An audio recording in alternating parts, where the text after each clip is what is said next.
There is a specific quality of change that arrives so quietly you almost miss it. Not the dramatic shift, not the breakthrough moment that spiritual content so often describes as the turning point. Something considerably more modest than either of those things. A specific, ordinary, entirely unremarkable quality of ease that appears in a moment that previously would not have produced it.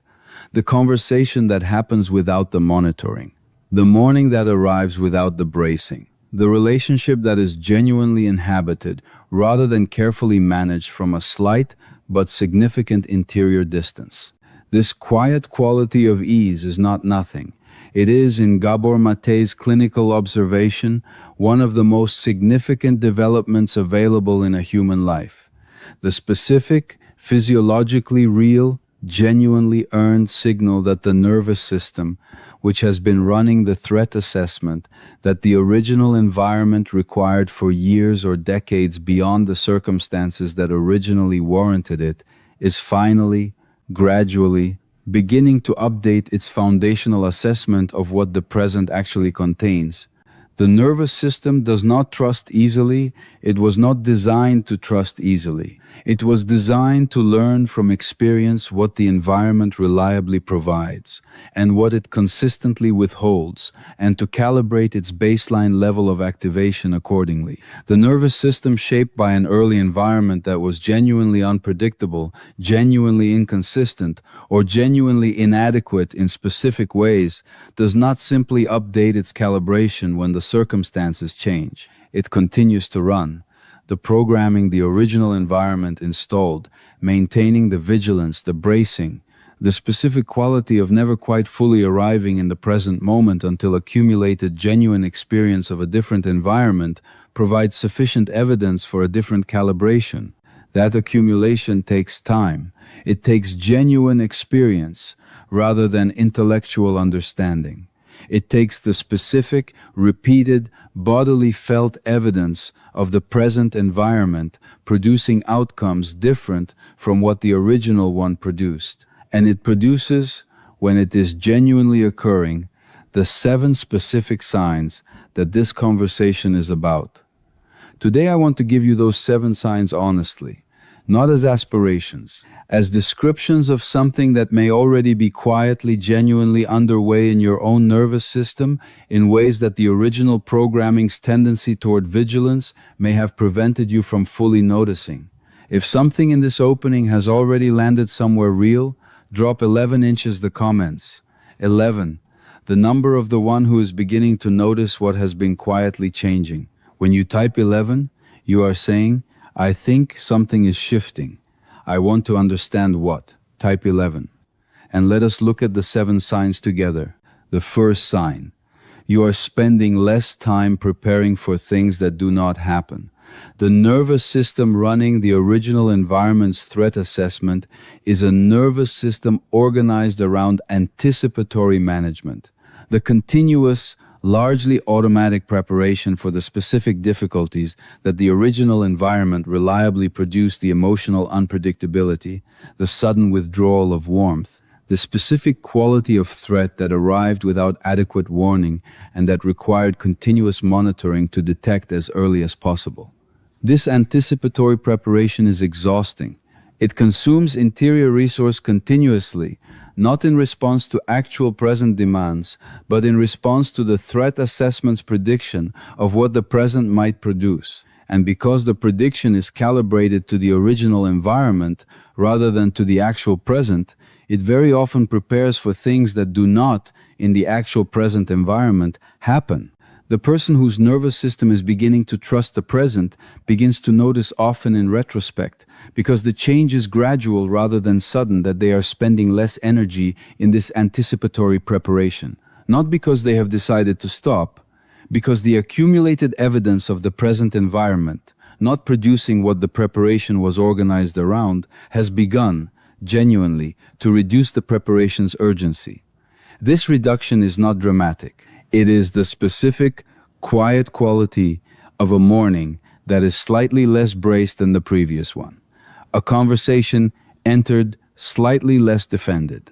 A relational encounter navigated with slightly less of the monitoring that the original environment required. Small differences, genuine ones. The second sign, your body returns to baseline more quickly after activation. The nervous system that has been running on chronic low-grade activation does not return to genuine baseline easily or quickly when it is activated by a stressor. The activation that the stressor produces is added to the already elevated baseline, producing responses that are disproportionate to the present stressor because they are calibrated to the accumulated activation of an already heightened system. And the return to baseline after the stressor resolves is slow because the baseline being returned to is itself already elevated. As the nervous system begins to genuinely trust the present, the baseline gradually reduces. And with a lower baseline, two things change simultaneously. The response to genuine stressors becomes more proportionate because it is not being added to the accumulated activation of a chronically heightened system. And the return to baseline after genuine activation becomes faster because the baseline being returned to is genuinely lower than it was. This change is one of the clearest and most reliably observable signs of genuine nervous system update. Not the absence of activation, genuine stressors continue to produce appropriate activation in a well-regulated nervous system. The quality of the return. The specific, felt, bodily present experience of the activation completing its arc and the system genuinely returning to a resting state rather than remaining elevated at the previous baseline. The third sign, genuine rest has become genuinely available. The nervous system running chronic threat assessment cannot fully rest. Rest requires the specific, genuine, physiologically real experience of safety. The body's honest registration that the environment does not currently require the monitoring, the preparation, the continuous alertness that the threat assessment has been maintaining, and the nervous system calibrated to an environment that required continuous alertness cannot produce this registration simply through the decision to rest or the adoption of rest-supporting behaviors. As the nervous system begins to trust the present, genuine rest becomes available in a way it was not before. Not the rest that is taken with the quality of someone waiting for it to end. Not the rest that is productive and scheduled and organized to maximize recovery. Simply rest, the specific, ordinary, bodily felt quality of a system that has genuinely stood down from its alert position, because the evidence of the present has accumulated sufficiently to permit the standing down. People who experience this change often describe it as feeling like something they did not know was possible. A quality of genuine physical ease, in the resting state that the chronic activation had prevented for so long that its absence had become simply the normal quality of what rest felt like. Its return gradual, sometimes intermittent, genuinely different from what preceded it, is one of the most personally significant signs of nervous system trust beginning to develop. The fourth sign. You can be genuinely surprised by good things without immediately waiting for the other shoe to drop. The nervous system, shaped by an environment where good things were reliably followed by their withdrawal, develops a specific and entirely logical response to positive developments. The anticipatory bracing for the reversal.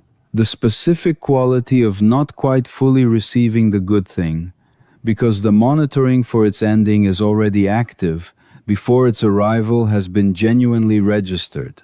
This response is the nervous system's most efficient available protection against the specific pain of having fully received something good that was then genuinely taken away. If you do not fully receive it, you cannot be fully surprised by its ending.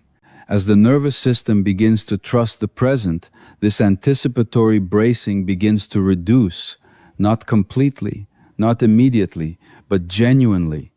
The good thing that arrives begins to land slightly more completely than the bracing previously permitted. The positive development is received with something slightly closer to genuine receipt, genuinely felt, genuinely present, genuinely allowed to be what it actually is before the monitoring for its reversal activates. This change is subtle enough that it can be easy to miss, but the person who has experienced it recognizes it clearly. The specific, unusual, often surprising quality of a good moment that is actually fully, completely experienced as a good moment without the simultaneous quality of someone waiting for it to end. The fifth sign: other people's emotional states are less automatically experienced as your responsibility. The nervous system shaped in an environment where the emotional states of others had direct and significant consequences for the child's own safety and connection, develops a specific and understandable response to the emotional states of people in the current environment. The automatic, rapid, largely unconscious assessment of the emotional atmosphere and the reflexive movement toward whatever management will most efficiently restore equilibrium. This response was entirely appropriate in the original environment where others' emotional states genuinely did have direct consequences for the child's safety and belonging. It is less appropriate and considerably more exhausting in adult environments where others' emotional states are generally not the adult's responsibility to manage. As the nervous system begins to trust the present, this automatic responsibility begins to reduce. Not because genuine care for others diminishes. Genuine compassion is not the same as compulsive management of others' emotional states, but because the nervous system's threat assessment has begun to update its evaluation of others' emotional states from urgent management requirement to genuinely interesting information about another person's experience. The shift from management to genuine curiosity is one of the most practically significant signs of nervous system trust developing. The sixth sign: you can tolerate not knowing without it, producing the activation that uncertainty previously produced.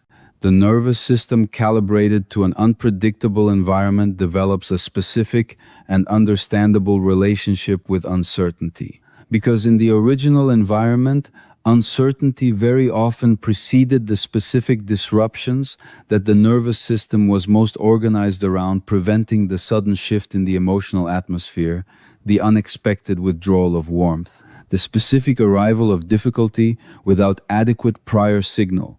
The nervous system learned to treat uncertainty itself as a proximate threat, something to be resolved as quickly as possible, through whatever information gathering or situation managing behavior would most efficiently reduce the open question to a known answer. This relationship with uncertainty produces the specific quality of urgency that so many people experience around unresolved situations. The compulsive checking, the need to know before the knowing is actually available. The specific discomfort of a question that cannot yet be answered, producing an activation that is disproportionate to the actual present stakes of the question. As the nervous system begins to trust the present, this relationship with uncertainty begins to change. The unresolved situation that previously required urgent resolution begins to be tolerable as an unresolved situation. The open question begins to be inhabitable as an open question without the specific activation that the original environment's association between uncertainty and imminent disruption produced. The capacity to wait, genuinely and without excessive activation, for information that is not yet available is one of the clearest signs that the nervous system has begun to genuinely trust the present safety enough to tolerate its uncertainty. The seventh sign, and the one that Gabor Maté considered the most quietly significant and the most reliably present in the people whose nervous systems had genuinely begun to update. You are more completely in the present moment than you have been before. Not as an achieved practice, as a natural consequence of a nervous system that is spending less of its resource in the management of a threat assessment calibrated to the past. The nervous system running chronic threat assessment is never entirely in the present moment. Some portion of its resource is always deployed in the direction of the anticipated future, the threat that may be coming, the difficulty that the monitoring is designed to detect before it arrives, the specific quality of not quite fully here that characterizes a system that is always below the level of conscious awareness, partially elsewhere. As the threat assessment genuinely reduces, as the accumulated evidence of the presence difference from the original environment begins to produce genuine update, the resource that was deployed in that anticipatory direction becomes available for the actual present. And what becomes available to genuine present moment experience when that resource returns is something that the person experiencing it often describes as a quality of aliveness that they had not previously recognized was absent, not the dramatic aliveness of peak experience. The ordinary, quiet, genuinely present quality of someone who is actually in the conversation that is actually happening, actually in the relationship that is actually present, actually in the morning, the meal, the unremarkable moment of an ordinary day, rather than partially elsewhere, in the management of what the original environment taught the nervous system to perpetually prepare for. That quality, ordinary, quiet, genuinely present, requiring no special conditions to produce, is the most complete sign available that the nervous system is finally, genuinely beginning to trust the present. I want to close with something honest about the pace at which these 7 signs develop. Because the nervous system that learned what it learned over years or decades of genuine experience does not update in weeks. The signs appear gradually, inconsistently. On some days, more present than others. In some contexts, more available than others. There will be days when the bracing returns, when the anticipatory preparation activates in full force, when the good thing is received with the full monitoring for its reversal, when the old calibration reasserts itself with its original conviction. These days are not failures of the healing process. They are the healing process. The nervous system that is genuinely updating is not updating in a straight line. It is accumulating day by day, in the ordinary moments of ordinary experience, through the repeated evidence of a present that is genuinely different from the original environment that installed the original programming, the specific, bodily felt, genuinely real evidence that finally, over real time, produces genuine change. That accumulation is underway in you if these 7 signs have begun to appear even intermittently, even imperfectly, even in ways that are easy to dismiss as too small to count. They count. Each one is the nervous system doing what nervous systems do, updating, gradually and honestly, toward a more accurate calibration of what the present actually contains. And the privilege of a lifetime, the one Gabor Maté pointed toward, with everything he had the privilege of a lifetime, is to become who you truly are, in a nervous system that is finally, genuinely beginning to trust that the present is safe enough to let you.